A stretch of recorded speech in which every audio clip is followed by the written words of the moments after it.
একবার পরীক্ষা, school service কমিশনের একটা পরীক্ষা বদলে দিতে পারত কয়েক হাজার থেকে শুরু করে কয়েক লাখ ক্যান্ডিডেটের জীবন।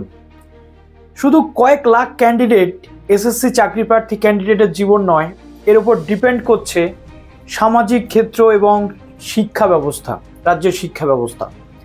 লাস্ট 8 বছর স্কুল সার্ভিস কমিশনের পরীক্ষা হয়নি। 2016 সালে লাস্ট স্কুল সার্ভিস কমিশনের পরীক্ষা হয়েছে। তারপর কেটে গেছে এতখানি বছর, এর মধ্যে স্কুল সার্ভিস কমিশনের পরীক্ষা কন্ডাক্ট করানো যায়নি। রিক্রুটমেন্ট, আদালতে কেস, বিভিন্ন রকমের চাকরি সংক্রান্ত দুর্নীতি, এতগুলো জিনিস কিন্তু আমরা এত বছর ধরে দেখে আসছি। শুধু দেখতে পাচ্ছি না কি স্কুল সার্ভিস কমিশনের পরীক্ষা। যে ক্যান্ডিডেটরা বিএড করে এতদিন বসে রয়েছে শুধুমাত্র একটা স্কুল সার্ভিস কমিশনের পরীক্ষার জন্যে, তারা কি না শিক্ষক হতে চায়, স্বপ্ন দেখেছিল যে তারা শিক্ষক হতে চায়, কিন্তু সেই স্বপ্নের শুরুতেই তাদের সেই স্বপ্নের মূলে যেন কুঠার আঘাত করা হয়েছে। এত বছর কেটে গেছে, স্কুল সার্ভিস কমিশনের পরীক্ষার কোনো দেখা নেই। লাস্ট আমরা দেখেছি 16 সালের পর 2022 সালে স্কুল সার্ভিস কমিশনের পক্ষ থেকে একটা শর্ট নোটিশ জারি করা হয়েছিল যে একটা নতুন সিস্টেমে পরীক্ষা হতে চলেছে এবং তার নোটিফিকেশন খুব শীঘ্রই আসতে চলেছে। স্কুল সার্ভিস কমিশনের যে সাঁওতালি মিডিয়াম, সেই জায়গাতে এসএলএসটি পরীক্ষা হয়েছিল, আমরা দেখেছিলাম প্রিলিমসের কথা উল্লেখ হয়েছিল। আমরা ওয়েট করছিলাম যে 2022 নোটিফিকেশনের পরে অনতি বিলম্বে খুব দ্রুততার সাথে স্কুল সার্ভিস কমিশনের পরীক্ষার গেজেট পাবলিশ হতে চলেছে।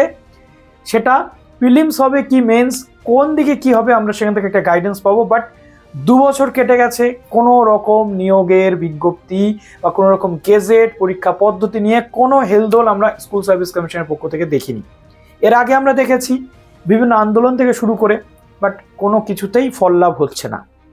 একমাত্র যে পদ্ধতিটা বেঁচে থাকে সেটা হচ্ছে কোর্ট কেস, জনস্বার্থ মামলা। অলরেডি ক্যান্ডিডেটরা সেই জনস্বার্থ মামলার পথে কিন্তু এবার হাঁটতে শুরু করেছে। শুধু এই ক্যান্ডিডেট, এটা কি শুধুমাত্র এই ক্যান্ডিডেটগুলোর সমস্যা? এক্স্যাক্টলি নয়। এই সমস্যাটা গোটা সমাজের সমস্যা, শিক্ষা ব্যবস্থার সমস্যা, শিক্ষা জগতের সমস্যা। এর সাথে জড়িয়ে রয়েছে কি শুধুমাত্র এই কয়েক লাখ বিএড প্রার্থী, চাকরি প্রার্থী নয়, এর সাথে জড়িয়ে রয়েছে আগামী প্রজন্মের ভবিষ্যৎ বা ভবিষ্যৎ প্রজন্মের বাঁচা জীবন। কীরকম? স্কুলগুলোতে শিক্ষক নেই, বেশিরভাগ স্কুলে শূন্য পদ রয়েছে। একজন টিচারকে, একটা সাবজেক্টের একজন টিচারকে দিয়ে সমস্ত ক্লাস করানো হচ্ছে। তাহলে কি সেই ক্লাসটা ঠিকঠাকভাবে চলবে?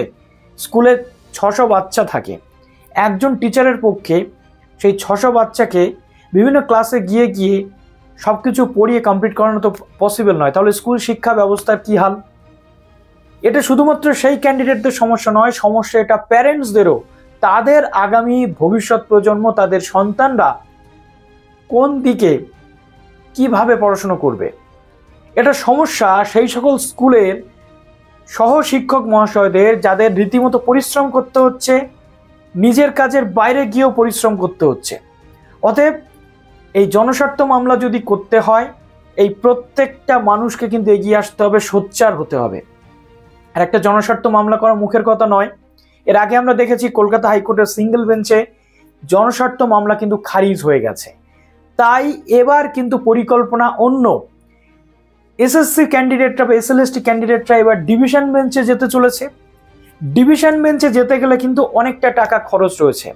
এবার আসুন আমি আপনাদের বলি পয়েন্ট ওয়াইজ যে কেন সিঙ্গেল বেঞ্চে এই রায়টা খারিজ হয়েছে, কি সেখানে ভুল ত্রুটি হয়েছে যেটাকে শুধরে নিয়ে ডিভিশন বেঞ্চে যেতে চলেছে। আর একমাত্র আইনি পথ ছাড়া এসএসসির নতুন গেজেট কিন্তু আসা কোনো মতেই সম্ভব নয়। তাই আমাদের এই আইনি পথে হাঁটতে গেলে সবাইকে একজোট হতে হবে। একটা পিটিশন করতে গেলে, একটা জনস্বার্থ মামলা করতে গেলে অন্তত 200-300 লোককে এক জায়গায় তো হতেই হবে। আমি আপনাদের কাছে রিকোয়েস্ট করবো, আমার এই চ্যানেলের ভিডিওর মাধ্যমে যারা যারা বিএড প্রার্থী আমাদের এই চ্যানেলের সাথে যুক্ত রয়েছেন, প্রত্যেকে এগিয়ে আসুন। গার্জিয়ানদের কাছে অনুরোধ, আপনারাও এগিয়ে আসুন। শিক্ষকদের কাছে অনুরোধ, যারা ইন সার্ভিস রয়েছেন আপনারাও এগিয়ে আসুন। কেননা এই শিক্ষা জগৎ থেকে বাঁচানোটা দায়বদ্ধতা কিন্তু আমাদের সকলকে এগিয়ে আসতে হবে এই বিষয়ে, যাতে আমরা প্রত্যেকে কাঁধে কাঁধ মিলিয়ে এই আইনি লড়াইটা লড়তে পারি। কি কি বিষয়ের মধ্যে মনে রাখতে হবে, আমাদের কি কি করণীয় কাজ রয়েছে, সেটা আমি এবার স্টেপ বাই স্টেপ আপনাদের বলবো। তো চলুন এবার অন স্ক্রিন আপনাদেরকে দেখিয়ে দিই। তো প্রথমে আগে আপনাদের বিষয়টা বুঝতে হবে, এখানে বলা হচ্ছে যে প্রথমে অর্থাৎ যারা মামলাকারী রয়েছেন তারা এখানে পুরো ক্লারিফিকেশন দিয়ে দিয়েছেন। আপনারা অবশ্যই সাথে থাকুন, জাস্ট এইটুকু বলবো, পুরো ভিডিওটা দেখুন।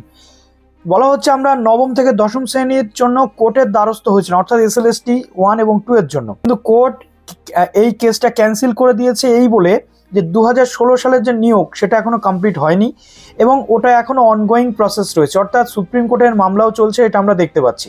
কিন্তু এক্ষেত্রে একটা বিষয় রয়েছে যে 2016 কিন্তু কোনো রিক্রুটমেন্ট প্রসেসই সেই অর্থে আর বাকি নেই। এখানে ইন্টারপ্রিটেশনে একটু প্রবলেম ছিল। যে উকিলের আগে ছিলেন সিঙ্গেল বেঞ্চে, তিনি ঠিকঠাক পর্যবেক্ষণ কিন্তু কোর্টের সামনে রাখতে পারেনি বলেই এই কোর্ট কিন্তু এটা ক্যান্সেল করে দিয়েছে। সেই সাথে আমরা দেখতে পাচ্ছি যে আপার প্রাইমারি নিয়েও একটা কেস কিন্তু সেখানে হয়েছিল, সেই কেসটা এখনও প্রসেসের মধ্যেই আছে এবং আপার প্রাইমারির একটা খুব ভালো সুযোগ কিন্তু আসতে চলেছে, কারণ আপার প্রাইমারি অলমোস্ট রিক্রুটমেন্ট কিন্তু অনগোয়িং, অর্থাৎ এই রিক্রুটমেন্ট শেষ হলে খুব তাড়াতাড়ি বিজ্ঞপ্তি আসার সম্ভাবনা প্রবল। অর্থাৎ দুটো মামলাই কিন্তু আবার ডিভিশন বেঞ্চেও যেতে চলেছে। নবম থেকে দ্বাদশ শ্রেণীর যে পরীক্ষা সেটা একটা দাবির মধ্যে ছিল এবং এটা সিঙ্গেল বেঞ্চ খারিজ করেছে, তাই মামলাকারীদের এবার কিন্তু নেক্সট গন্তব্য হতে চলেছে, অর্থাৎ যারা SLST চাকরি নোটিফিকেশন আসুক এটা সবাই চান, তাদের কিন্তু ডিভিশন বেঞ্চে যাওয়াটা অত্যন্ত জরুরি এবং মামলাকারীরা কিন্তু এবার ডিভিশন বেঞ্চে যেতে চলেছে। কিন্তু ডিভিশন বেঞ্চে 4-5 জন মামলাকারী গেলে কিন্তু হবে না। কেন হবে না? তার কারণ একটা জনস্বার্থ মামলা বা রিট পিটিশন যদি করতে হয় তার জন্য কিন্তু প্রচুর মানুষের সাপোর্ট প্রয়োজন হয়। 80 থেকে 1 লাখ টাকা কিন্তু ডিভিশন বেঞ্চে খরচ, কেননা সেই অনুযায়ী সেই উচ্চ মানের অ্যাডভোকেট কিন্তু সেখানে নিয়োগ করতে হয়। সিনিয়র অ্যাডভোকেটরাই কিন্তু এই কেসটা একমাত্র লড়তে পারবেন যাতে সঠিক বিচার বিবেচনা এবং জনস্বার্থের বিষয় সেটাকে তুলে ধরতে পারা যায়। যেহেতু আপার প্রাইমারিটা অনগোয়িং এবং স্কুল সার্ভিস কমিশন নবম থেকে দ্বাদশ শ্রেণীর নোটিশ নিয়ে ডিভিশন বেঞ্চে যাওয়া হবে, ফলে আর্থিক সাহায্য কিন্তু প্রচুর পরিমাণে প্রয়োজন। এবং আপনাদের বলা হচ্ছে যারা শিক্ষক হতে পারেন, অশিক্ষক হতে পারেন, সমাজের যে কোনো শ্রেণীর মানুষ, সঙ্গে যারা SLST চাকরি প্রার্থী রয়েছেন, বিএড প্রার্থী, বিশেষ করে বিএড কমপ্লিট করে বসে রয়েছেন, তারা তো বটেই, তারা অবশ্যই পাশে এসে দাঁড়ান। আমি অন্তত রিকোয়েস্ট করছি আপনাদের, এবং আমিও আছি এই মামলার সাথে। মিনিমাম 200 টাকা আপনারা কিন্তু দিন এবং দিয়ে পাশে দাঁড়ান, কেননা 200 টাকা করে যদি আপনারা প্রত্যেকে দেন, অনেক টাকা আমরা অনেক দিকে খরচ করি, কিন্তু মাত্র 200, 100, 200 টাকাতে আমাদের কিন্তু সেই অর্থে কিছু যায় আসে না। 200 টাকা করে যদি আমরা প্রত্যেকে দিই, তাহলে যদি 1000 ক্যান্ডিডেট বা 10,000 ক্যান্ডিডেট 200 টাকা করে দেয়, আমাদের কিন্তু এই কেস চালানোর মতো সামর্থ্য তৈরি হয়ে যাবে এবং একটা ভালো পজিশনে এই কেসটা যাবে। আর এই কেস যদি জেতা যায় তাহলে কিন্তু নোটিফিকেশন আসার কোনো বাধা থাকবে না তখন। ওকে, তো 200 টাকা করে আপনারা দিন এবং সবাই পাশে দাঁড়ান। টাকাটা কোথায় দেবেন? প্রথমত যে পেমেন্ট আপনারা করবেন আমি বলে দিচ্ছি, UPI ID এবং ফোন নাম্বার। পেমেন্ট করে হোয়াটসঅ্যাপে স্ক্রিনশট পাঠাতে হবে।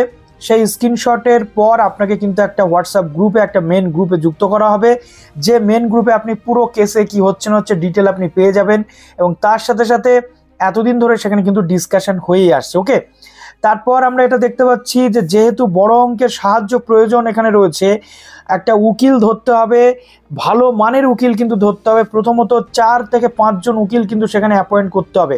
তার জন্য যেহেতু অনেকটা টাকা আপনাদের কিন্তু প্রয়োজন, তার জন্য সবাই মিলে একসাথে কিন্তু এই কেসটা লড়তে হবে এবং যাতে স্কুল সার্ভিস কমিশনের পরীক্ষাতে আপনারা বসতে পারেন তার জন্য সবাই সাধ্যমতো চেষ্টা করুন। এবং এখানে আপনারা দেখতে পাচ্ছেন যে ফোনপে নাম্বার দেওয়া রয়েছে শুভেন্দু ঘোষ কিন্তু তত্ত্বাবধানে রয়েছে। তো শুভেন্দু ঘোষের ফোনপে নাম্বার এবং মোবাইল নাম্বার এটাই রয়েছে, আপনারা এই নাম্বারে কন্ট্যাক্ট কিন্তু করে নিতে পারবেন যদি আপনাদের মনে হয় যে কিছু জানার আছে বা ডিটেল করার আছে। ওকে, তো এখানে আপনারা পেমেন্টটা করবেন, এই যে QR কোড স্ক্যান করে আপনারা পেমেন্ট করতে পারছেন এবং এখানে 200, 300, 500, 400 বা তার বেশি টাকাও যদি কেউ দিতে চান অবশ্যই দিতে পারেন। তো এখানে 12-11-তে এই কেসটা কিন্তু হার হয়ে গেছিলো সিঙ্গেল বেঞ্চে, ডিভিশন বেঞ্চে যাচ্ছে। আশা করব সবাই আপনারা কিন্তু সাহায্য করবেন। ফান্ডিং অবশ্যই করুন, নিজে ফান্ডিং করছেন নিজের ভবিষ্যতের জন্য, কারোর জন্য কিন্তু নয়। তো এখানে UPI শুভেন্দু ঘোষ এখানে কিন্তু রয়েছে, সেটাও আপনারা দেখতে পাচ্ছেন। তো চলুন, যদি কোনো প্রশ্ন থাকে কমেন্ট সেকশনে জানান এবং কমেন্টে এই কেসের টেলিগ্রাম গ্রুপের, যেটা পাবলিক গ্রুপের লিঙ্ক আমি অবশ্যই দিয়ে রাখবো, সেখান থেকে আপনারা গিয়ে ডিটেল যদি কারোর কাছে জানতে চান আপনারা জানতে পারছেন। তো চলুন, ভিডিওটা এখানে শেষ করলাম। নিজের ভবিষ্যতের জন্য অন্তত একবার স্টেপটা আপনারা গ্রহণ করুন সবাই মিলে।